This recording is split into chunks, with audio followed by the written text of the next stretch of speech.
Hey everybody, welcome to the BA Zones live show. I'm Marianne Marson. We just barely made it on air, little few snafus here, but I'm Marianne Marson. Kathleen Sinnott is in the production booth, and together we are the BA Zone. And tonight we're going to be giving you some tips for documenting messages and notification requirements that incorporates, some design rules and best practices. So if you know anyone who might find tonight's show interesting, or maybe they just want to hang out with us, go ahead and tag them, but don't drag them. Everybody is welcome. And if you have any comments or questions or thoughts or ideas during the show, just jump right in and don't be shy. If you're watching this on a replay later, just send us your comments or questions and we'll get back to you. We're happy to help out. Okay, here is our first notification. Sit back, relax, take a deep breath, and open your mind while Kathleen runs our intro. Here you go, Kathleen.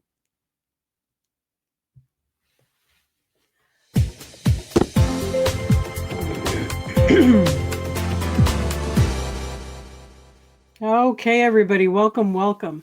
As business analysts, we spend a lot of time documenting our use cases. We map out our positive path, our alternate paths, and exception paths, but we often neglect to design and document the notifications and alerts that go along with all of those paths, and that's a big mistake. Messaging is a big part of the user experience.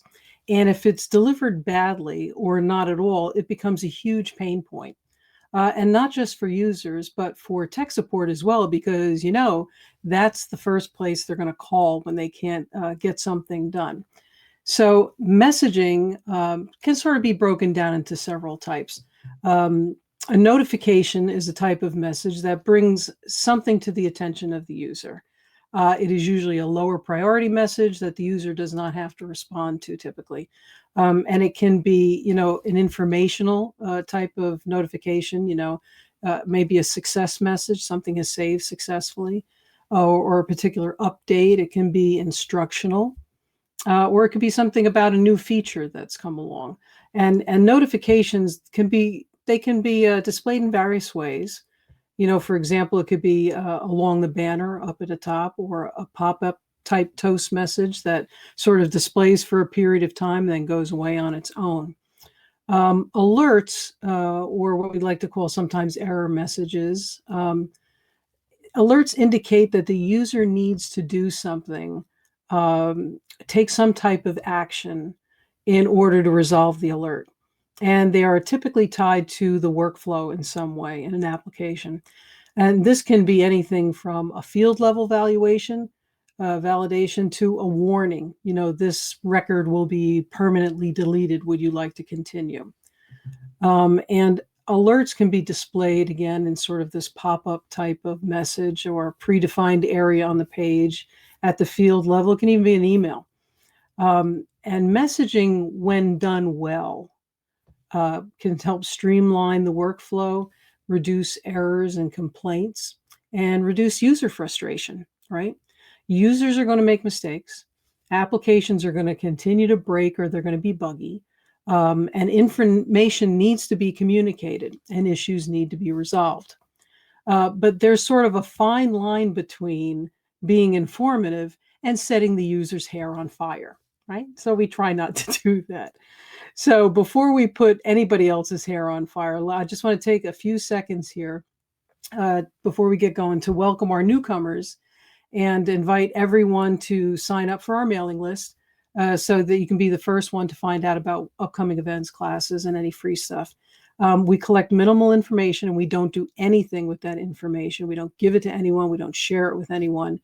So just go to thebazone.com and join our community and help us make it a place where we can share our experiences and give each other a hand, because that's what it's all about, right?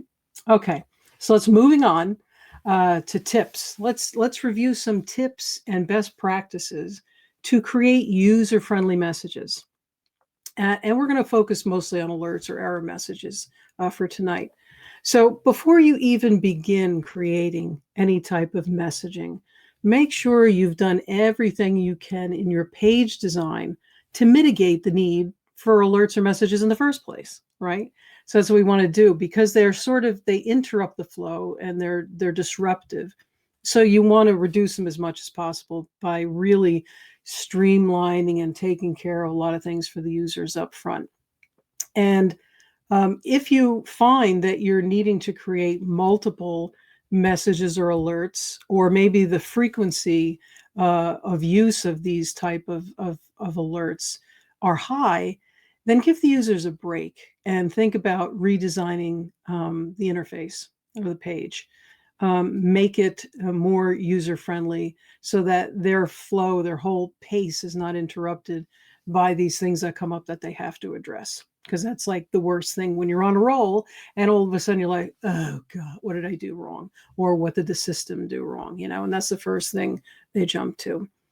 So just some tips in general. Let's talk about the content, first of all, of the messages. Any type of message you put out there should be short and precise. Optimal is like one complete sentence and no more than three. And you definitely don't want any scrolling at all. That's a big no-no. The idea here is, to reduce the amount of information you're putting out there. TMI, too much information, is not a good thing in this case. Users don't have the time to read a long message that can feel like a novella when you're in the middle of a workflow. And if it's too long, users don't even really read them. They sort of scan messages. And if they scan a message, there's the possibility that they might miss something or misinterpret that message. So the content in the message needs to be short enough, but still long enough to convey the essential details that the user will need. And what does the user need? Let me tell you something. This is what the users need. If we're talking about error messages, users need to know three things.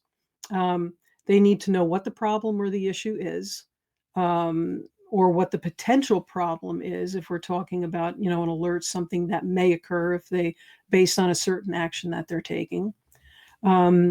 Why did it occur? What happened? A lot of times that's left out of messages. Why did this happen? Why do I have to take care of this? And then how can the user resolve it on their own or prevent it from happening again? So that is what the content of the message should address. And again, short and concise, right to the point. In order to convey that message, that short, precise message, you need to use simple language that is geared to your target audience. So I'm sure you've all seen these error messages that are way too technical, that you can tell they were written by a developer. You have no idea what to do. It's this is the fandango of the file dip of the this or that. You have no idea what it is. So unless your target audience is a technical audience, you need to create these messages using terms and phrases that are understood by everyone, which means, don't use slang, don't use industry or system specific jargon, and don't use abbreviations. In some cases, if it's well known throughout the application, everybody knows what it means, you can use it, but use those type of things very minimally, because somebody new coming on won't know what they mean. Okay.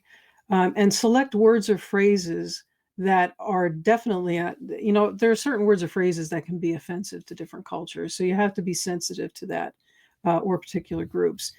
Use complete sentences that start with a capitalized first word, and use good punctuation. Simple, right? We reiterate that all the time. Kathleen and I are big on making sure everything is very clear and understandable and uses good grammar. And make sure the messages make sense. Read them aloud. Get a consensus from your team. Talk about them. Does this make sense? Will the beginning user, intermediate user, or the advanced user know what this particular message means, right? So get that consensus. And if you have to say them out loud, because sometimes things sound great when you're talking to them, but you're too close to it, right? You have to sometimes step a little bit back and ask somebody else for their opinion. Again, if you're conveying a message to a user, you want it to be helpful.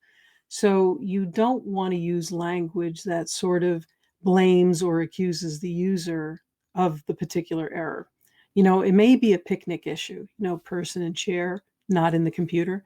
But it doesn't help anybody and it doesn't solve anything to put that out there. Instead, you want to focus on the resolving of that issue, um, you know, and not the user action that triggered it. So one way to take that sting out for the user is to, in the message, not to use words like you didn't do something, or your input isn't correct, and just replace it with, the word the name or password is incorrect, not that you entered something incorrectly. Because, a lot of people are, I don't want to say they're overly sensitive, but they've got enough crap going on. So let's try to make it a little nicer to them. Don't be vague about a message. Giving sort of a message that says, "Oh, you have an unknown error." Well, that's just perfect, isn't it? What do I do with that? What there It's not going to help me. What's the first thing I'm going to do? I'm going to call support or an administrator because I have no idea what to do. So don't be vague, be pretty clear about, what the particular issue is. Don't be a drama queen, you know, by using words that scare people. Things like catastrophic, invalid, illegal, terminated, abort Will Robinson. That's just a Lost in Space sort of reference there, if you remember that show, or the new movie, which is probably still old too. Anyway, don't use those type of words, right? And don't put anything in all caps. We say this all the time, and everybody knows this, with emails or texts, all caps seems like you're shouting at someone. So, those standard things we say all the time apply. Also, when you're creating messages, if there's more than one reason why something is, a, you know, a problem or an issue, um, don't confuse them by listing multiple reasons, especially if the system can determine what is the real issue. So, things that, this file may have been deleted, misplaced, or no longer available. Okay, which one is it? What am I supposed to do first? So, try to keep it to one issue per message, and don't try to have the user try to figure out what the issue is when we can very well tell them what the issue is. And a lot of times you'll see, contact, the administrator or support. So that's great. So, you can do that. I wouldn't do it very often unless you actually have support that answers the phone on a regular basis. And especially if the user can do something for themselves. Don't put that onus on support, and don't use it as a cop out for not telling the user what they should do. So those are some of the things around, the content and how to manage the content of a message. When we're talking about things like design and placement of the messages, they all sort of have the same type of things or options that you can use. Most of them will have a title bar. If it's a pop-up message, it'll have a title bar that either lists the product or, the component or the page name that this particular error message has occurred on. You'll have the little exit X that functions the same as a cancel to get out of the pop-up. You can have icons or symbols. People it's sort of a catch-22 with icons or symbols. I mean, they will sort of let people know, like, "Ooh, this is an informational thing." Sometimes you'll see that small letter I in a circle, and people know right away that that's an informational, like a notification. Here's a little bit of information for you. And there's sort of the other triangles with the exclamation point or the warning, whatever they have in them. So there's a little bit of a catch-22 because people use them so often that, like everything else, they see it so often they just sort of ignore it. But for some people, it is helpful to do that. In the same breath, along with icons or symbols, if you're going to make something stand out, in red text, we all know, okay, red text is great, but for people who are colorblind, that's not going to work. So if you're going to do that, give them a little symbol along with that colored text when you're using that, just so that people can differentiate that when they print it, even if you're not colorblind.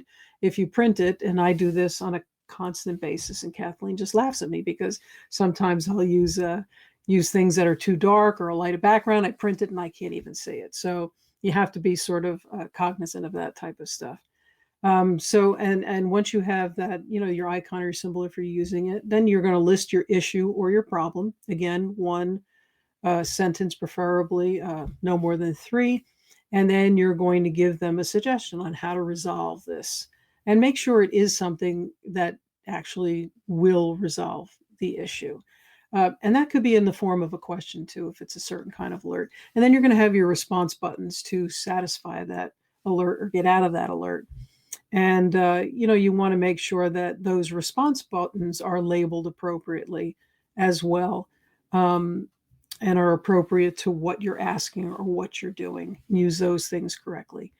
And you could also apply use style guides or branding if you need to. If your app is outward facing, your website is outward facing. And always put the message, if you can, on the same page that the error occurs, because that's the last thing you want to do is try to hunt and peck and try to figure out, I'm 2 pages down and I'm getting this error message over here. It's not relevant anymore. So those are just some tips around, design and placement of the message. So speaking of putting a message out there, let's just take a quick little break, and Kathleen can put up the slide and let you know where you can find us. And we're all over. You can get us on the bazone.com. That's our website. And we're on Twitter at the BA Zone, and Instagram.com at the BA Zone, and Periscope, periscope.tv at the BA Zone, Facebook, facebook.com, and YouTube as well, youtube.com, the BA Zone. Okay, we love to hear from you guys. And again, we get a lot of our show material and ideas from issues or struggles that you're having. So please drop us a line, and a lot of our shows will come from those suggestions and ideas. And we want to help you succeed. So please do that. Okay. Now, how do you go about creating this messaging documentation? So you've got an idea of what types of messages are out there, and what's a good way to create the content and the design and the presentation. But then, how do I actually go about looking at my application or my website and figuring out how to do this, how to actually put this all together? So the first thing you want to do is you want to review your application. Or if you're creating a new feature to an application that already exists, you want to really look closely at that, and you want to list all of the areas where something could go wrong, places that might need validation, things that could break. So for existence, you want to look at, logins and permissions and security, any links that you may have within the application. If there's a broken link, you want a message to pop up. Any file upload or download issues you might potentially foresee. If there are required fields or potential user input issues with a given field, tasks that need to be completed, and potential problems performing those tasks sort of in your workflow. Are there any types of messaging you need around the controls or the commitments, like the save, the reject, the accept buttons, cancel buttons, delete buttons, update, etc.? Is there any areas where you think you'll need information or instructional messaging? And then once you have that list, and again, try to mitigate that list as little as possible by looking at redesigning and pre-populating fields, doing things that will help the user so that when they do hit that save button, most of the information is pre-populated, or they can edit, etc. Once you have all of those potential issues laid out, you want to create messages. You want to create that content we talked about. You want to give each message a unique number, so that you can reference it in your documentation. We sort of build them out like business rules. You take a table or an Excel spreadsheet, give them a unique, the first column's a unique ID, then the message, the condition that the message will display, and the responses that will resolve the messaging or the alerts. Um, and then just determine the appropriate message type you're going to need. Are you going to need a notification? Are you going to need an alert or an early warning error or warning message? And that's the way you do it. And then go out and get consensus, make sure everybody agrees to it. Talk to the developers and QA, obviously. And you're looking for consistency here across the application. You want the system to behave the same way so users know what to expect. We always talk about consistency, and that's the main thing. And that's why we're consistently here every Tuesday, to make you consistent. But let me just check in with Kathleen. I mean, that about wraps up our little view of messaging and alerts. And again, if you have any questions, feel free to go out to the website later. We hope this topic has helped you. Again, this is sort of just a brief overview of different types of messaging. Again, we can get into, if you're creating an entire messaging system, there's a messaging alert engines you can create, and that will go out and just send out all different types of messaging. There's push notifications. There's all different types of notifications as well. We just wanted to give you a little taste of, if you're in an application that you're working with users or a website, how to deal with that. It's not so much about retail, but we're talking about applications where users are working. But again, just a little flavor. I hope you enjoyed it. And again, feel free, drop us a line, any questions. And thank you again for spending time with us tonight. And we'll see you next Tuesday on the BA Zone. Take care, everyone. Be well. Take us out, Kathleen.